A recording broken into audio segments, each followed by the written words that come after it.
देश में एक तरफ किसान तीनों कृषि कानूनों का विरोध कर रहे हैं। किसानों का कहना है कि इन कृषि कानूनों के जरिए निजी सेक्टर्स का दखल खेती बाड़ी में बढ़ जाएगा। निजी सेक्टर्स किसानों का शोषण करने लगेंगे। लेकिन हरियाणा के बासमती धान 11-21 की पैदावार करने वाले किसान निजी एजेंसियों की खरीद से खुश हैं।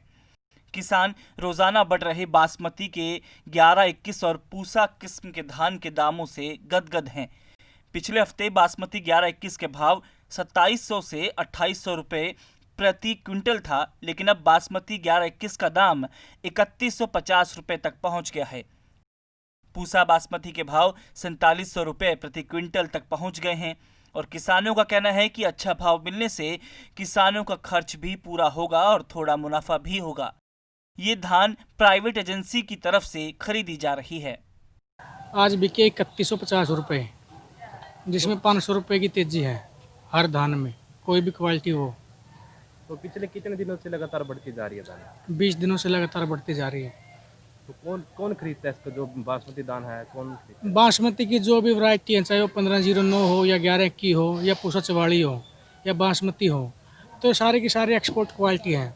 और जब जब अंतर्राष्ट्रीय बाजार में चावल की डिमांड अच्छी होती है तो भारत के आड़तियों के लिए भी, व्यापारियों के लिए और किसानों के लिए बड़ी खुशी की बात है, क्यों किसान को भी इससे उनके जो वैल्यू होती है वो बढ़ जाती है और आड़त को भी इसका फायदा है और व्यापारी वर्ग को भी। जब किसानों से 3 नए कानून के बारे में बात की गई तो 3 नए कानूनों में भी यही लिखा है कि किसान की फसल को प्राइवेट एजेंसी, प्राइवेट कंपनियां खरीदेंगे और बासमती धान को भी प्राइवेट कंपनी खरीद रही है, अच्छे रेट में खरीद रही है। तो इस पर किसानों ने कहा कि हम भी चाहते हैं कि हमारा धान को प्राइवेट एजेंसी खरीदे, बस इसमें कमीशन एजेंट्स के रोल को भी जोड़ दिया जाए। बाकी हम 3 कृषि कानूनों का समर्थन करते हैं। वो बाबूजी कानून कुछ हद तक तो सही है और कुछ हद तक के लिए गलत है जी।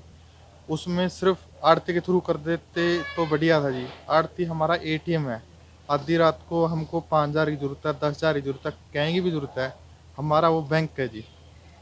अगर हम ये सीधी प्राइवेट एजेंसियाँ लेंगी, वहाँ कहाँ लेंगे पैसे? गन्ना की तो पेमेंट 3-3 साल में आती है जी। तो मतलब प्राइवेट कंपनी की पैसे चलो अच्छा करा वो नहीं, लेकिन आड़ती बीच में लेने चाहिए जी। फिलहाल किसानों के चेहरे खिले हुए हैं। जो मायूसी किसानों के चेहरे पर छाई हुई थी, बासमती ने उस मायूसी को दूर कर दिया है और किसानों के चेहरे खिले हुए हैं। ऐसे में ये विवादास्पद लगता है कि कुछ लोग ये कहकर विरोध करते हैं कि प्राइवेट एजेंसी अगर किसान की फसल खरीदेगी तो वो अच्छा भाव नहीं देगी। लेकिन मौजूदा समय में ये परिस्थितियां नए कृषि कानूनों को लेकर एक सकारात्मक उदाहरण पेश करते हैं। ईटीवी भारत हरियाणा के लिए कैथल से मुनीश टूरन की रिपोर्ट।